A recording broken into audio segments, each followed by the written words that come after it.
বাংলাদেশের রাজনীতিতে লাশের রাজনীতি শব্দটি আপনি নিশ্চয়ই শুনেছেন। নির্দিষ্টভাবে আওয়ামী লীগের প্রসঙ্গে এই কথাটি যুক্তিযুক্ত। আসুন আজকের ভিডিওতে আওয়ামী লীগের লাশের রাজনীতি সম্পর্কে শুরু থেকে শেষ পর্যন্ত বিশ্লেষণ করি। আওয়ামী লীগ যে দলের জন্মটা শুরু হয়েছে মূলত হিন্দুত্ববাদী বাম রাজনীতির আদর্শের উপর ভিত্তি করে। কেন বাম রাজনীতিকে হিন্দুত্ববাদী আদর্শ বললাম তা জানতে হলে আই বাটনে দেওয়া ভিডিওটি দেখতে পারেন। আওয়ামী লীগ কোনো সময় বাংলাদেশের মানুষের জন্য রাজনীতি করে নাই। দেশ স্বাধীনের পর স্বৈরাচার শেখ মুজিব ৬০,০০০ বিরোধী দলীয় কর্মী হত্যা করে। ৭৫-এ আওয়ামী লীগ জয়বাংলা হয়ে যাওয়ার পর জিয়াউর রহমান বহুদলীয় গণতন্ত্র ফিরিয়ে আনলে শেখ হাসিনা দেশে ফিরে আসে। হাসিনা দেশে ফেরার ১৩ দিনের মধ্যে খুন হয় প্রেসিডেন্ট জিয়াউর রহমান। ১৯৯১ সাল ও ২০০১ সালে বিএনপির আমলে প্রতিদিনই হরতালের মাধ্যমে বাসে আগুন দিয়ে মানুষ হত্যা করত আওয়ামী লীগ। ২০০৬ সালের ২৮ অক্টোবর ঢাকার রাস্তায় মানুষ হত্যা করে ক্ষমতায় আসে আওয়ামী লীগ। এমনকি ২০০৯ থেকে ২০২৪ সাল পর্যন্ত ক্ষমতায় থাকা অবৈধ আওয়ামী লীগের হাতে লাশের সংখ্যা কয়েক লক্ষ। সবশেষে ২৪-এর আন্দোলনে পরাজিত আওয়ামী লীগ গণহত্যার বিচারকে ভণ্ডুল করতে ঠিক ২০০৬ সালের ২৮ অক্টোবরের মতো নিরাপরাধ মানুষকে হত্যা করা কি তাদের রাজনীতি হিসেবে বেছে নিয়েছে।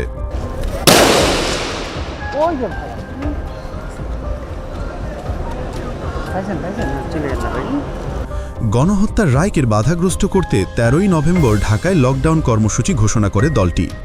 লকডাউন বা অবরোধ কর্মসূচি দিতে হলে আপনার জনসমর্থন প্রয়োজন, কিন্তু গণ অভ্যুত্থানে বিতাড়িত দলটির জনসমর্থন না থাকায় তারা ১১ই নভেম্বর থেকে ঢাকা জুড়ে বোমা হামলা ও বাসে আগুন দিয়ে হত্যার রাজনীতি শুরু করে।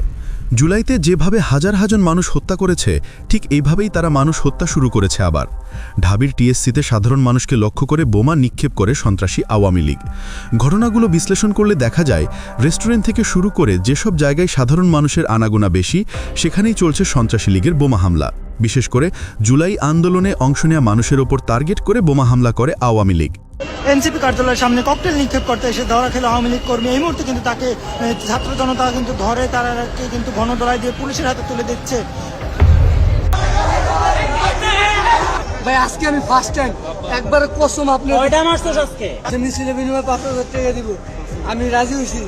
এখন আমাদের কইছে যেদিকে মিছিল হইব, আমার হাতে হয়েছে একটা পোটলা দিছে। এছাড়া এয়ারপোর্টে ও রেলওয়ে স্টেশনে বোমা হামলা অব্যাহত রাখে এই সন্ত্রাসী দলটি। সন্ত্রাসী সংগঠন আল কায়েদার মতো ককটেল হামলা চালিয়ে তার ভিডিও সামাজিক মাধ্যমে ছড়িয়ে সেটা উপভোগ করছে আওয়ামী লীগ। মানুষকে হত্যা করার জন্য পলাতক আওয়ামী লীগের নেতারা দেশ থেকে চুরি করা টাকা সন্ত্রাসীদের পাঠাচ্ছে। এছাড়া কম সময়ে এক জায়গায় অনেক মানুষকে পুড়িয়ে মারার জন্য বাসে আগুন দেয়াকে বেছে নিয়েছে সন্ত্রাসী লীগগুলো। ময়মনসিংহে এক আওয়ামী লীগ নেতা তার আরও ২ জন সন্ত্রাসী সহকর্মীকে সাথে নিয়ে বাসে আগুন দেয়। অগ্নিদগ্ধ হয়ে বাসে মারা যায় বাস চালক। টাঙ্গাইলের জ্যামে আটকে থাকা একটি বাসে আগুন দেয় সন্ত্রাসী আওয়ামী লীগ। বাসটিতে সেদিন ৩৩ জন যাত্রী ছিল। ৩৩ জনকেই পুড়িয়ে মারার লক্ষ্যে বাসটির গেট লক করে আগুন দেয় সন্ত্রাসীরা। এছাড়া রাজধানীর ধোলাইপাড়ে সাধারণ মানুষকে পুড়িয়ে মারার লক্ষ্যে আগুন দেয় সন্ত্রাসী আওয়ামী লীগ। একইভাবে বরগুনায় যাত্রীবাহী বাসকে লক্ষ্য করে পেট্রোল বোমা নিক্ষেপ করে সন্ত্রাসী আওয়ামী লীগ।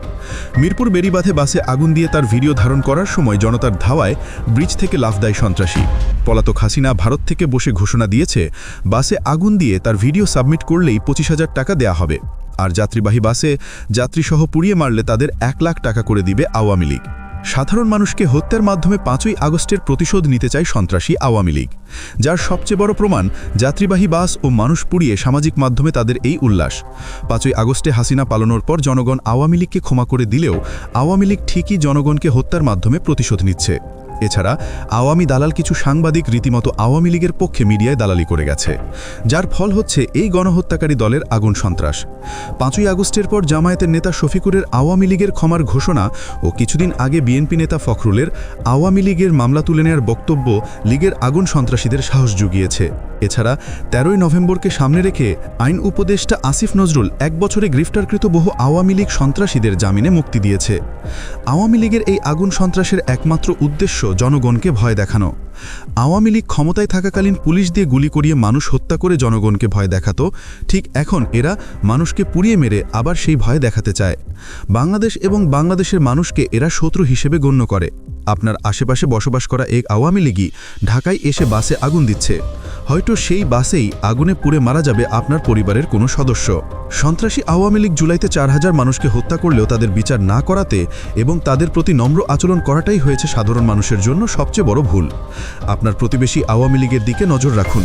যদি তাদের পরিবারের কেউ ঢাকায় অবস্থান করে তাহলে নিকটস্থ থানায় সেই সম্পর্কে তথ্য দিন। টিভিতে যদি দেখতে পান পেট্রোল বোমা মারতে এসে আপনার এলাকার কোনো আওয়ামী লীগ ধরা পড়েছে, তাহলে তার বাড়িকেও সেই অবস্থা করে দিন। আগুন দিয়ে যারা মানুষ পোড়ায় তাদের পরিবারের কেউ আগুনে পুড়ে মারা গেলে তবেই তারা এসব করা বন্ধ করবে।